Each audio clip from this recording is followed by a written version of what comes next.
ನನ್ನ ನಾಯಕತ್ವದಲ್ಲೇ ಮುಂದಿನ ಚುನಾವಣೆ ನಡೆಯಲಿದೆ ಎಂಬ ಡಿಸಿಎಂ ಡಿಕೆ ಶಿವಕುಮಾರ್ ಅವರ ಹೇಳಿಕೆ ತಪ್ಪೇನೂ ಅಲ್ಲ ಎಂದು ಕಾರ್ಯಾಧ್ಯಕ್ಷ ಚಂದ್ರಶೇಖರ್ ಡಿಕೆಶಿ ಪರ ಬ್ಯಾಟ್ ಬೀಸಿದ್ದಾರೆ. ಕೆಪಿಸಿಸಿ ಕಚೇರಿಯಲ್ಲಿ ಸುದ್ದಿಗಾರರೊಂದಿಗೆ ಮಾತನಾಡಿದ ಅವರು, ಇನ್ನು 3.5 ವರ್ಷದಲ್ಲಿ ಚುನಾವಣೆ ಇದೆ, ಈಗಲೇ ಯಾಕೆ ಇವೆಲ್ಲ? ಕೆಪಿಸಿಸಿ ಅಧ್ಯಕ್ಷರು ಹಾಗೆ ಹೇಳೋದು ತಪ್ಪಲ್ಲ. ರಾಜ್ಯದಲ್ಲಿ ಪಕ್ಷಕ್ಕೆ ಸುಪ್ರೀಂ ಅಂದರೆ ಕೆಪಿಸಿಸಿ ಅಧ್ಯಕ್ಷರು. ಅವರು ಹೇಳೋದು ತಪ್ಪಿಲ್ಲ.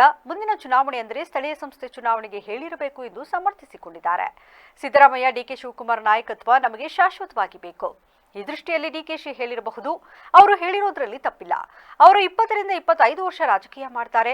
ರಾಜಣ್ಣ ನಡುವಿನ ಗಲಾಟೆ ವಿಚಾರವಾಗಿ ನಾನು ರಾಜಣ್ಣ ವಿರುದ್ಧ ಮಾತಾಡಿಲ್ಲ. ನಾನು ರಾಜಣ್ಣರನ್ನ ಕೆಣಕಿಲ್ಲ. ನನಗೆ ಪಕ್ಷ ಮುಖ್ಯ. ಅದರ ದೃಷ್ಟಿಯಿಂದ ನಾನು ಮಾತನಾಡಿದ್ದೆ. ಅವತ್ತು ನಾನು ಮಾತಾಡಿದ್ದು ಪಕ್ಷದ ದೃಷ್ಟಿಯಿಂದ. ಅದನ್ನ ರಾಜಣ್ಣ ತಪ್ಪು ತಿಳಿದುಕೊಂಡು ಮಾತಾಡಿದ್ದಾರೆ. ನನಗೆ ಪಕ್ಷ ಮುಖ್ಯ, ಹೀಗಾಗಿ ನಾನು ಈಗ ಅದನ್ನ ಅಲ್ಲಿಗೆ ಬಿಟ್ಟಿದ್ದೇನೆ ಎಂದರು. ಅವರು ಅಧ್ಯಕ್ಷರು ಹಂಗೆ ಹೇಳೋದ್ರಲ್ಲಿ ತಪ್ಪೇನಿಲ್ಲ. ಯಾಕೆ ಅಂತಂದರೆ ಕೆಪಿಸಿಸಿ ಅಧ್ಯಕ್ಷರು is supreme in the state. So ಅದರಿಂದ ಅವರು ಹೇಳೋದು ತಪ್ಪಿಲ್ಲ.